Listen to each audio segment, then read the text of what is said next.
요한복음 11장 1절에서 44절까지 찾도록 하겠습니다.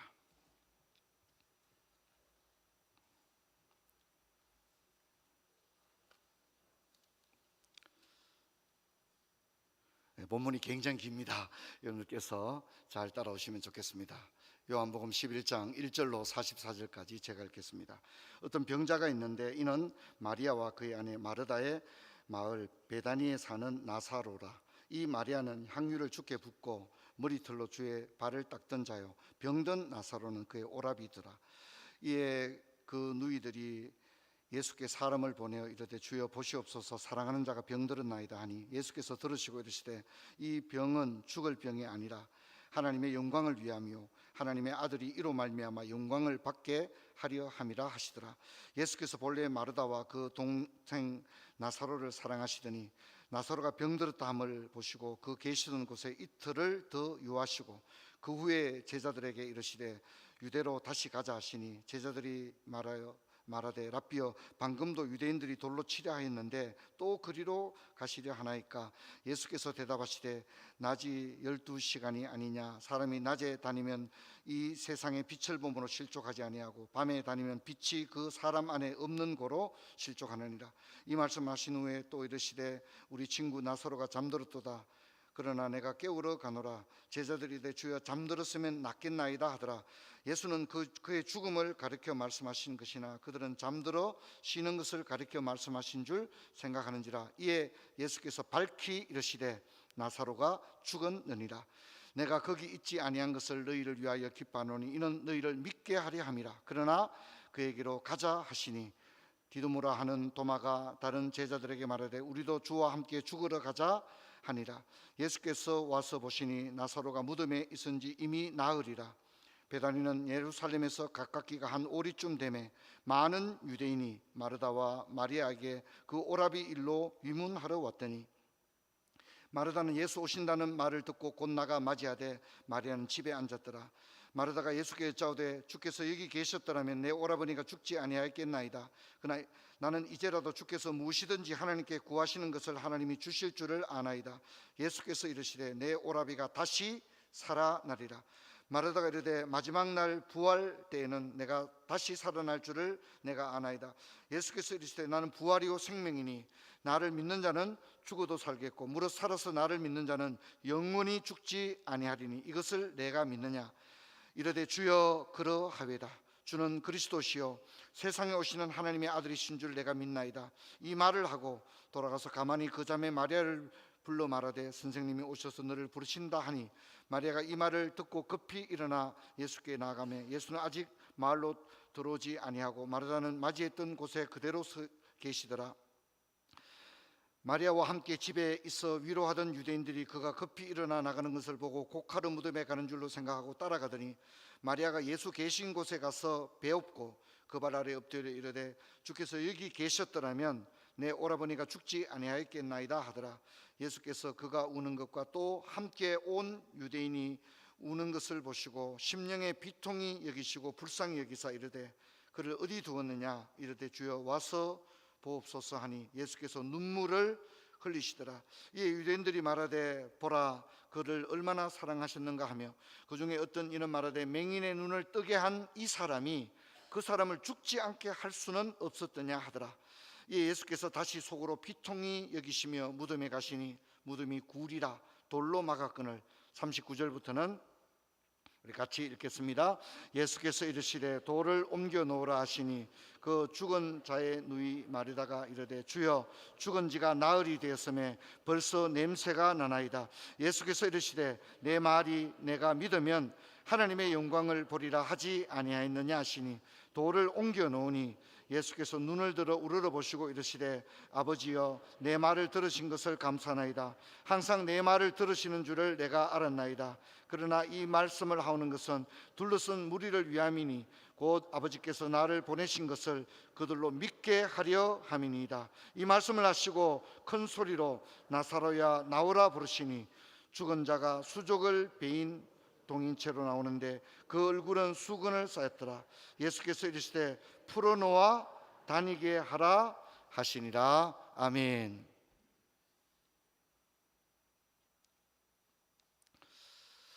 사랑하는 성도 여러분, 우리가 이제 어떤 곳을 가면 너무 신기한 이야기를 듣게 됩니다. 그리고 놀라게 됩니다. 과학이 발전된 그런 곳에 가서 박물관을 가보면 놀라운 이야기를 듣게 되고, 최첨단 기술이 어디까지 와 있느냐 이런 얘기를 듣게 되면 정말 깜짝 놀라게 되죠. 여러분, 우리는 교회에 와서 믿음 생활을 하고 있습니다. 여러분들께서 교회에 와서 가장 놀랐던 게 뭡니까? 교회 와서 목사님 설교를 듣거나 또 제자 훈련을 하거나 성경을 공부하거나 새가족반을 들을 때 여러분이 기독교에 대한 이해가 없었다가 교회에 온 다음에 들었던 많은 이야기들, 설교들, 성경 공부들, 그런 것들 가운데 난 진짜 너무 놀랐다, 어떻게 그런 일이 있을 수 있느냐, 여러분을 충격에 빠뜨린 그런 이야기가 있다면 여러분, 그것은 무엇입니까? 설교자가 생각하는 것은 두 가지인데, 첫 번째는 죄와 죽음에 관한 것입니다. 여러분, 인간의 죄는 죽음으로 귀결되어집니다. 그런데 인간의 이 죄를 예수님이 십자가에서 인간의 모든 죄를 다 깨끗하게 용서해 주셨다 하는 것이, 저는 교회에 와서 우리가 들을 수 있는 가장 충격적인 사실 중에 하나가 아닐까 생각합니다. 그리고 인간의 죽음은 그 다음 필연적으로 지옥이 있게 됩니다. 죄 가운데 죽은 자들은 바로 지옥이 기다리고 있는 겁니다. 그런데 이 인간의 죽음의 문제, 또 지옥의 영원한 형벌을 받을 수밖에 없는 인간의 이 실존의 문제를 예수님이 부활을 통하여 해결해 주시고, 그래서 우리를 천국의 영생을 누릴 수 있도록 해주셨다 하는 사실이, 사실 우리가 교회에 와서 들을 수 있는 수많은 이야기들 가운데 가장 충격적인 그런 이야기가 아닐까, 그렇게 생각됩니다. 오늘 우리가 살펴보려고 하는 나사로에 관한 이야기가 바로 그런 것에 관한 이야기입니다. 나사로의 이야기는 인간의 죽음의 문제를 어떻게 하나님이 해결해 주셨는가를 보여주는 그런 이야기입니다. 그래서 오늘 이 나사로의 이야기를 담고 있는 요한복음 11장은 요한복음에서 가장 중요한 본문 중에 하나로 이야기합니다. 그리고 요한복음의 모든 메시지의 절정을 이루고 있습니다. 그리고 예수님이 자신을, 진짜 자신의 그 진면목을 정말 이야기하고 싶던 부분이 바로 요한복음 11장의 이야기입니다. 예수님이 사랑했던 나사로가 죽었다는 이야기를 예수님이 전해 듣게 되었습니다. 이 나사로가 살고 있는 곳은 베다니라는 곳인데, 이 베다니라고 하는 곳은 예루살렘에서 가까운 마을입니다. 그래서 예루살렘 근처의 마을 이름들은 다 베자가 붙습니다. 베들레헴, 베다니, 벳바게, 이런 식으로 이제 예루살렘은 거룩한 성입니다. 그래서 예루살렘이라고 하는 성 안에 있으면 안 되는 것들이 많이 있습니다. 예루살렘을 준비하는 거죠. 예루살렘은 거룩한 성이고 하나님을 예배하는 성이다 보니까 거룩한 성 안에 있으면 안 되는 시설물들이 예를 들어서 있는 거예요. 그런 것들이 예루살렘 주변 도시에 있는데, 그런 도시들의 이름이 베로 시작합니다. 베들레헴, 베다니, 벳바게. 이 베다니는 어떤 마을이냐면 가난한 동네입니다. 특별히 병자들의 마을입니다. 지난번에 제가 유출병 얘기를 했잖아요, 그죠? 유출병에 걸린 여인은 레위기 정결법에 어긋나기 때문에 성전에 들어갈 수가 없고 사람들과 함께 살 수도 없고 거룩한 성 예루살렘에 살 수가 없어요. 그래서 어떻게 하죠? 성 밖에 살아야 되는 거예요. 그러면 이제 그런 사람들, 예를 들어서 우리가 잘 아는 대로 한센시 병을 앓고 있는 사람들, 그런 사람들은 예루살렘에 살 수 없습니다. 그런 사람들, 유출병에 걸린 사람들, 부정하다고 여겨지는 사람들, 그리고 너무너무 가난한 사람들, 그런 사람들이 집단적으로 모여 사는 마을이 베다니인 것입니다. 베다니. 그러니까 여러분, 예수님은 예루살렘에 여러 번 올라갔지만 한 번도 잠은 예루살렘에서 안 주무십니다. 그리고 잠을 언제나 어디서 주무셨죠? 이 베다니에서 잠을 주무신 거예요. 그렇기 때문에 예수님은 그냥 말로만 가난한 자들의 친구가 아니라 실제로 어떻게 해요?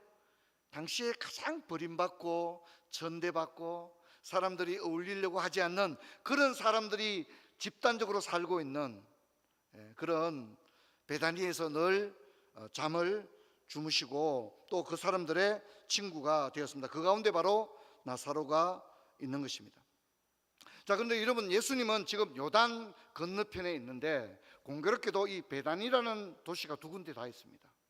요단 건너편, 즉 세례 요한이 세례를 베풀던 그 마을 이름이 또 똑같은 이름 베단입니다. 베단이.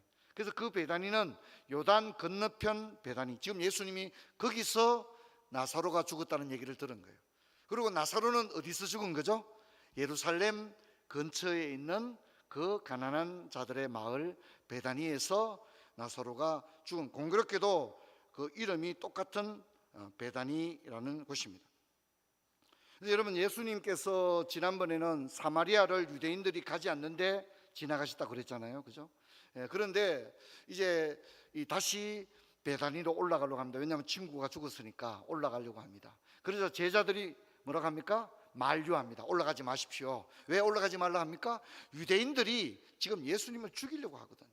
지금 여러분, 오늘 우리가 읽고 있는 이 요한복음 11장은 마지막 유월절, 예수님이 죽기 직전의 유월절을 의미하고 있습니다.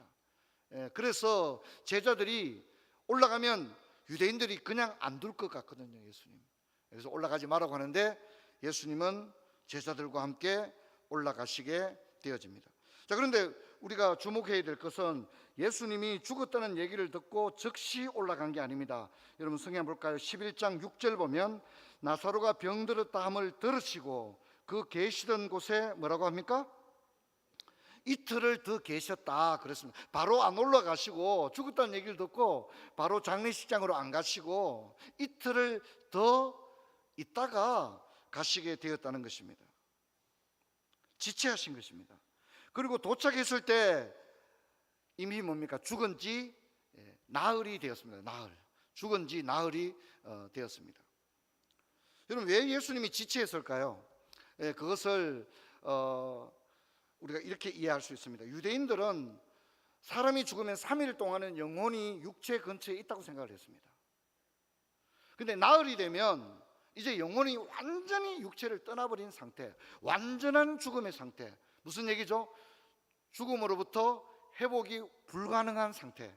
이게 이제 나흘이라고 생각합니다. 유대인들의 관념 속에 그런 게 있는 거예요. 그래서 예수님께서 이틀을 더 지체하신 이유는 이제 죽음에서 살리는 기적을 베풀려고 할 때 이틀이나 죽은 지 3일 만에 살리게 되면 유대인들의 생각은 뭡니까? 영혼이 아직 안 떠났는데 살렸다, 잠들었다가 살아났다, 이렇게 생각할 수 있으므로 예수님이 죽은 자를 살리시는 능력에 대하여 그들이 다른 해석을 할 수가 있는 가능성이 있는 겁니다. 그래서 예수님이 이틀을 더 유하시다가 나흘째가 되었을 때, 그래서 마르다가 그러잖아요. 죽은 지 나흘이 되었으므로 벌써 냄새가 납니다. 그 말은 뭡니까? 이제는 희망이 없습니다. 이제는 죽은 지 나흘이 되었다는 얘기는 희망이 없습니다. 벌써 냄새가 납니다. 유대인들이 생각하는 회복 불능의 완전한 죽음의 상태, 이것이 나흘인 거죠. 그래서 예수님께서 유대인들의 관념 속에 도무지 되돌아올 수 없는 완전한 죽음의 강을 걷는 그 상태에서 생명을 다시 일으키는 그 온전한 기적을, 완전한 기적을, 다른 해석이 불가능하도록 완전한 사망에서 살리는 그 능력이 있음을 보여주려고 했던 것입니다. 마르다가 예수님을 마중하기 위해 왔습니다. 마르다는 말합니다. 주께서 계시더라면 우리 오라버지가 죽지 않았겠나이다. 하지만 이제라도 주께서 무엇이든지 기도하면 주님이 주실 줄을 믿습니다. 그렇게 이야기했습니다. 그때 예수님은 뭐랍니까? 내 오라비가 살아날 것이다. 그렇게 얘기했습니다. 근데 이제 마르다가 말합니까? 예, 저도 믿습니다. 마지막 날 부활할 것을 믿습니다. 이제 마르다는 뭡니까? 지금 사는 것은 완전히 불가능하다. 그러나 마지막 부활은 내가 믿습니다. 그렇게 얘기했습니다. 마르다의 신앙이 참 좋은 신앙입니다. 그때 예수님이 뭐라고 말합니까? 그래, 마지막 날에 살게 될 거다. 그래 말한 게 아니라 우리 한번 따라합시다. 나는 부활이요 생명이다. 지금 마르다가 부활을 믿고 있는 겁니까? 믿지 않는 겁니까? 믿고 있죠. 마지막 날에 부활할 겁니다. 예수님의 말은 그래, 나는 부활이다. 또한 나는 부활일 뿐만 아니라 또한 뭐라고요? 생명이다. 할렐루야. 나는 너희들을 마지막 날에 다시 살릴 부활이다. 뿐만 아니라 나는 부활일 뿐만 아니라 또한 뭐라고요? 생명. 나는 부활이요 생명이다. 그렇게 예수님이 이야기를 합니다. 그래서 나를 믿는 자는 죽어도 살겠고, 부활을 말합니다. 무릇 살아서 나를 믿는 자는 영원히 죽지 아니할 것이다. 이것을 네가 믿느냐? 나는 단순히 마지막 날에 살리는 능력만을 가진 게 아니라 지금이라도 원한다면 얼마든지 다시 살릴 수 있다. 할렐루야. 그 말입니다. 나는 부활이요 생명이라는 말은 나는 부활일 뿐만 아니라 나는 마지막 날에 너희들을 다시 살릴 그 부활의 주님이다. 그 능력이 내게 있다. 하지만 나는 그뿐 아니라 또한 지금도 살릴 수 있는, 지금도 얼마든지 죽음에서 일으킬 수 있는 생명이다. 우리 한번 더 합시다. 나는 부활이요 생명이다. 나는 부활일 뿐만 아니라 또한 생명이다. 그러면서 이미 마르다가 부활을 믿어야 안 믿어요? 믿고 있지 않습니까? 마르다가 부활을 고백했잖아요. 그런데 뭐랍니까? 나는 부활이요 생명이다. 나를 믿는 자는 죽어도 살겠고 무릇 살아서 믿는 자는 영원히 죽지 아니하리니. 이것을 또 한번 묻습니다. 네가 믿느냐? 네가 믿느냐라고 하는 것은 단순히 마지막 날의 부활일 뿐만 아니라 능히 마지막 날에 죽은 자를 살릴 수 있는 능력의 주님이시라면 지금도 능히 살릴 수 있습니다. 할렐루야. 이 얘기를 하는 겁니다. 마르다가 부활 신앙이 없는 게 아닙니다. 마지막 날에 부활할 줄을 내가 믿습니다. 그래, 그 믿음이 맞다. 근데 예수님은 합니다. 나는 그런 부활일 뿐만 아니라 또한 생명이다. 내가 마지막 날에 살린다면 능히 지금 또한 왜 살리지 못하겠느냐? 이것을 네가 믿느냐라고 했는데 마르다가 참 복되죠. 뭐랍니까? 주여 그러하여라. 주여 그러. 주님 믿습니다. 나는 마지막 날에 부활뿐만 아니라 주님께서 지금이라도 하나님께 기도한다면 그 어떤 일도 능히 행하실 수 있음을 믿습니다. 주여 그러하여다. 참 귀한 고백입니다. 주여 그러하여다. 그렇게 고백을 했습니다. 여러분, 예수님을 맞은 마르다와 예수님의 대화는 예수님이 어떤 분인지에 대한 일종의 가장 강력한 신앙의 고백입니다. 성경에서 찾을 수 있는 베드로의 신앙 고백뿐만 아니라 이 마르다의 신앙 고백은 너무나도 아름다운 고백입니다. 주는 그리스도시요 세상에 오신 하나님의 아들이시며 또 마지막 날에 능히 일으킬 부활의 주님이시며 또 지금이라도 원하시면 능히 우리를 일으킬 수 있습니다. 주여 그러하외다. 이렇게 고백함으로써 마르다의 신앙 고백은 너무나도 아름다운 신앙 고백입니다. 그리고 예수님은 그녀의 신앙을 마지막 날에 부활해서 지금도 살아 역사하시는 그 생명의 주님의 신앙으로 그녀의 신앙을 한 단계 더 이끌고 계시는 것입니다. 많은 사람들이 교회를 다니는데 기독교 신앙의 정수를 알지 못한 채 기독교는 단지 병이 낫고 귀신이 떠나가고 또 복받는 정도로 이해합니다. 그럼 이건 잘못된 것입니다. 물론 교회에 와서 우리가 하나님의 은혜로 병을 치유받는 경우가 있고 귀신이 주 예수의 이름으로 떠나는 그런 역사가 지금도 있습니다. 여러분, 그것은 분명히 주님의 역사이고 놀라운 역사지만 여러분, 우리는 거기에만 집중해서는 안 됩니다. 여러분, 기독교 신앙은 그보다 훨씬 더 근본적인 문제, 인간이 해결되지 못하는 그런 문제들, 그게 뭡니까? 죄의 문제, 죽음의 문제입니다. 여러분, 이것을 성경은 해석하고 있고 해결하고 있는 것입니다. 나사로가 죽자 부활과 생명의 신앙이 없었던 사람들은 막 울고 있습니다. 그렇죠. 사람이 죽으면 울죠. 사람들이 울었습니다. 그런데 예수님이 그걸 보고 비통하게 여겼습니다. 비통하게 여겼습니다. 신앙이 없기 때문에 단지 울고 탄식하고 애통하는 사람을 보면서 예수님은 애통해 하셨습니다. 비통해 여겼었습니다. 성경에 보면 11장 33절에 보면 비통히 여기셨다고 나오죠. 또 38절에도 보면 비통히 여기셨다. 그렇게 예수님이 눈물을 흘리시자, 야, 예수님이 진짜 나사로를 사랑하셨구나. 저렇게 사랑했다면 왜 죽지 않게 할 수는 없었느냐. 맹인을 눈뜨게 하시는 분이 저 친구가 죽어가는데 죽지 않기는 할 수 없었더냐, 이렇게 탄식을 하고 있습니다. 여러분, 이 사람들은 예수님의 진짜의 능력과 진면목을 알고 있는 겁니까? 모르는 겁니까? 모르고 있는 겁니다. 그렇기 때문에 예수님이 뭐 하는 겁니까? 비통해 하시는 것입니다. 비통해 하시는 겁니다. 여러분들이 교회 와서 그동안 오랫동안 신앙생활하고 또 뭐 얼마나 많은 설교를 들었겠습니까? 여름 신앙수련회도 많이 가시고 또 교회에서 하는 구역 공부도 하시고 얼마나 많이 했습니까?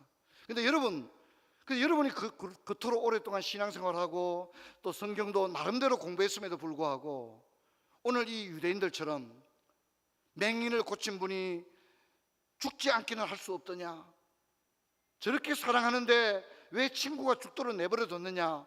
예수님의 진짜 진면목을 부활과 생명의 주님심을 알지 못하고 있다면 주님은 어떤 마음인 거죠? 비통해하는 겁니다. 저는 오늘 바라건대 여기 계신 모든 성도님들이 예수님의 진짜 진면목, 그분의 진정한 능력을 알게 되기를 주의 이름 축원합니다.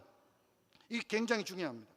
그래서 그분이 어떤 분인지 바르게 알고 바르게 믿고 고백하게 되면 이 세상의 어떤 절망도 다 떠나가게 됩니다. 여러분, 세상에 많은 문제가 있지만 우리가 죄로 말미암아 지옥에 갈 수밖에 없는 그런 상태에서 예수님이 십자가에서 그 죄를 사하시고 부활하심으로 말미암아 죽음이 우리에게 더 이상 절망이 아니라 죽음은 영원한 천국으로 가는 영광의 문으로 바뀌게 됩니다. 여러분, 사람들 다 죽음을 두려워합니다. 그렇지 않습니까? 죽음을 두려워합니다. 그런데 우리가 부활과 생명의 주님을 알게 되면 죽음은 더 이상 두려움의 문이 아니라 영광의 문으로 바뀔 줄로 믿습니다.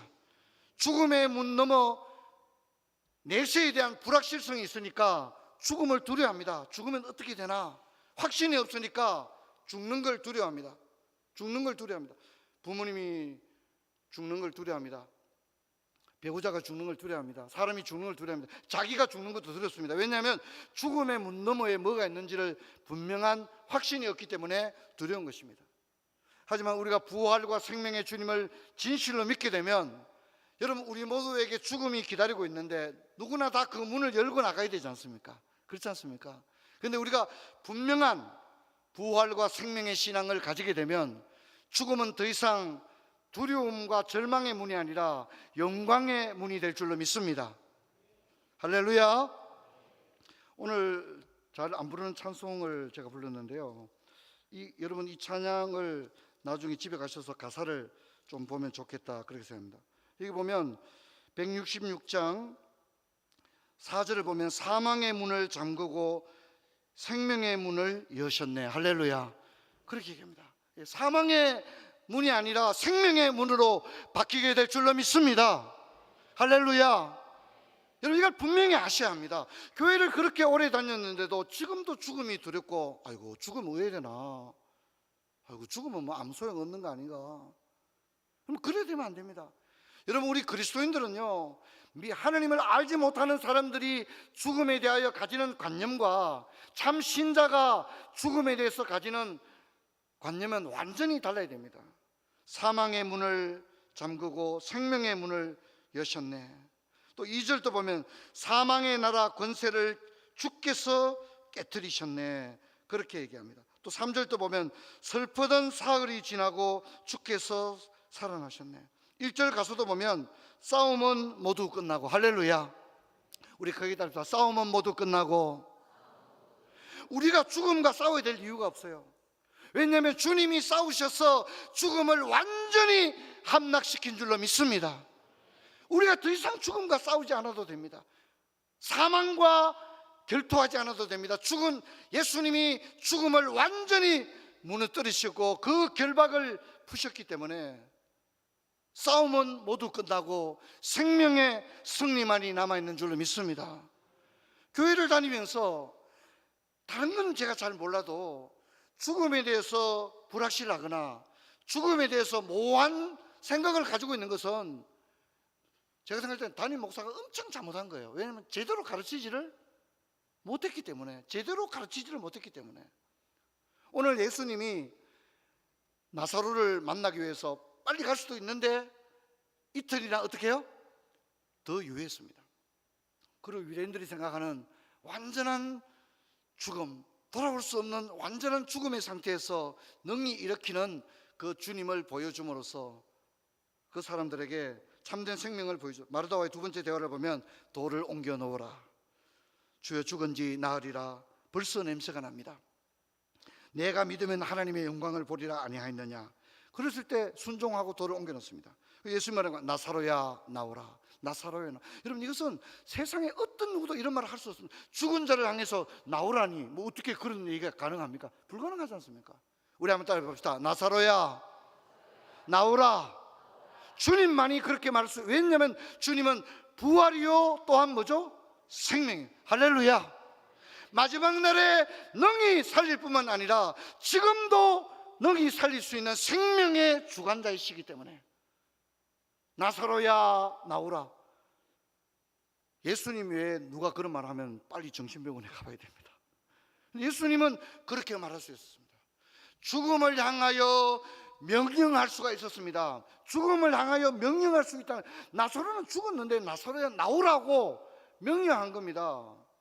의사 선생님이 명령한 게 아니에요. 의사 선생님이 명령한 게 아니라 예수님이 명령하니까 죽은 나사로가 일어나서 수족을 배로 동인 채로 얼굴도 다 수건으로 완전히 덮여있는 장사 지낸 그 모습 그대로 그래서 나오게 했습니다. 그리고 풀어놓아 다니게 하라 그렇게 이야기를 했습니다. 여러분 저는 이런 생각을 한번 해봤습니다. 이 기적은 대단한 기적이잖아요. 이 기적은 가능하면 사람이 많은 데서 하면 안 좋습니까? 영향력이 있는 오피니언 리더들이 많은 곳에 바로 그냥 생중계가 되고 바로 파급 효과가 큰 그런 곳은 어디죠? 예루살렘이겠죠. 그죠? 예루살렘 한복판에서 성전에서 이런 기적을 행했다면 막 이 파급 효과가 엄청났을 거 아니에요. 근데 예수님이 이 기적을 행하는 곳을 선택한 곳은 어디였다고요? 베다니였어요. 베다니가 좀 파급 효과가 있습니까? 없습니까? 근데 왜 베다니에 있었을까? 저는 이 생각을 좀 해봤습니다. 왜 하필이면 이 기적을 예루살렘이 아닌 베다니에서 행했을까 생각했습니다. 여러분 베다니의 사람들은 어떤 사람이라고 했죠? 병자들의 마을인 겁니다. 병자들의 마을. 여기는 온갖 레위기 정결 규례에 위배되는 사람들. 그래서 대인 사회적으로 완전히 매장된 채 이들만 사실상 어떻게 해요? 격리되어 살아가는 사람들. 여러분 그런 사람들에게는 죽음이 먼 나라 이야기입니까? 늘 내 가까이에 있는 이야기입니까? 죽음이라고 하는 것은 늘 내 가까이에 있는 일이죠. 그렇지 않습니까? 죽음은 내가 오늘 죽어도 이상할 게 하나도 없기 때문에 늘 내가 오늘이라도 죽을 수 있다고 하는 그런 실존 가운데 살아가는 사람들입니다. 가난하기 때문에 어떻게 뭐 병원에 가볼 수도 없고 또 병들었고 그런 사람들이 모여 살아가는 마을이 베다니였습니다. 베다니. 예수님께서 자신의 실존이 죽음에 멀지 않는 이 사람들에게 나사로를 살린 사건은 여러분 이들에게는 밋밋하게 다가왔을까요? 강렬하게 다가왔을까요? 강렬하게 다가왔겠죠. 왜냐하면 죽음이 늘 자신들의 이야기이기 때문에. 그런데 나사로를 살리는 그 놀라운 현장을 베다니 사람들이 봤기 때문에 얼마나 강렬하게 와닿았을까 생각합니다. 오늘날에도요 뭐 교회에 관심 없습니다. 교회 아직도 교회 다니냐고 그런 얘기합니다. 왜? 세상이 너무 좋으니까. 교회에 와야 될 이유가 하나도 없거든요. 세상이 너무 좋기 때문에. 요즘도 교회 계속 다니고 있느냐고 이렇게 묻습니다. 여러분 하나님의 메시지는요 배고픈 사람들, 목마르고 갈급한 심령에게 그 메시지가 생명의 메시지가 될 줄로 믿습니다. 오늘 많은 사람들이 하나님에 대해서 관심이 없습니다. 왜? 하나님 없이도 살아가는 시대입니다. 목마른 사람에게 생수가 특별한 의미가 되듯이 자신이 죽음이라는 실존을 자각하는 사람들에게 이 요한복음 11장의 메시지는 강렬하게 다가오는 것입니다. 여러분 세상에 죽음보다 더 큰 절망은 없습니다. 누가 죽었다? 절망이죠. 절망. 죽음은 모든 사람의 실존입니다. 비껴갈 수도 없고 제외될 수도 없고 죽음은 해체될 수 없습니다. 하지만 예수 그리스도는 부활이요 생명입니다. 할렐루야. 한번 답시다. 나는 부활이요 생명이니 내가 믿느냐? 예수님이 마르다 보고 네가 믿느냐라고 했잖아요. 네가 믿느냐? 주여 그러하외다.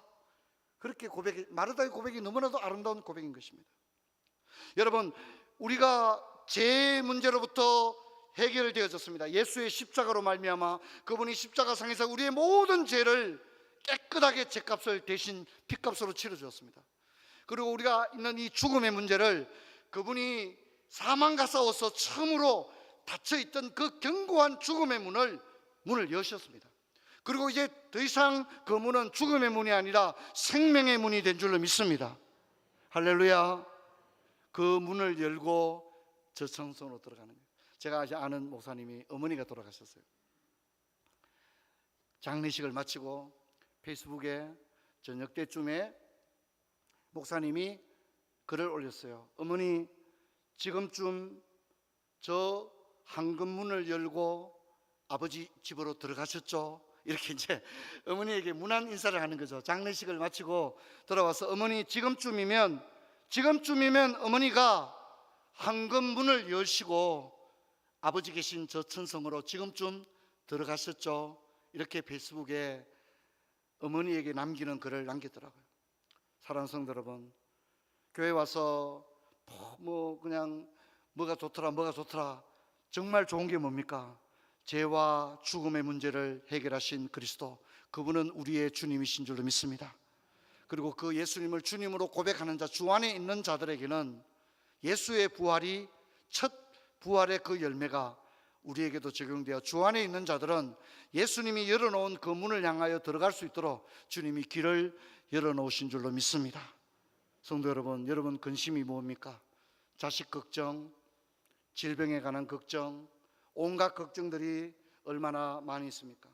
하지만 우리 인생에서 도무지 해결될 수 없는 가장 근본적이고 가장 큰 문제, 죄와 죽음의 문제를 능히 해결하신 주님을 믿으며 그 주님의 손 붙들고 이 험한 세상을 당당하고 기쁨으로 나아가는 부처의 모든 성도 되시기를 주의 이름으로 축원합니다. 그래서 바울은 고린도전서 15장 58절에 이 신앙을 가진 자들에 대해서 이렇게 말합니다. 우리 같이 읽겠습니다. 그러므로 내 사랑하는 형제들아, 견실하며 흔들리지 말고 항상 주의 일에 더욱 힘쓰는 자들이라. 이는 너희 수고가 주 안에서 헛되지 않은 줄을 알미니라. 아멘. 자리에서 일어나겠습니다. 아버지 감사합니다. 오늘 많은 사람들이 교회에 대해서, 기독교 신앙에 대해서 이런 말 저런 말을 합니다. 하지만 기독교 신앙의 정수는 우리가 해결할 수 없는 죄의 문제와 죽음의 문제인데, 예수님이 이 땅에 오셔서 십자가에서 죄의 문제를 해결하시고 죽음과 싸워 승리하심으로, 부활하심으로 죽음의 문제를 해결해 주신 줄로 믿습니다. 이 믿음과 이 신앙에 분명히 서서 조금도 흔들리지 아니하고 주님 오시는 그날까지 좁은 길을 끝까지 달려가는 부처의 모든 성도들 되게 하여 주옵소서. 주 예수 그리스도 이름으로 기도하옵나이다. 아멘.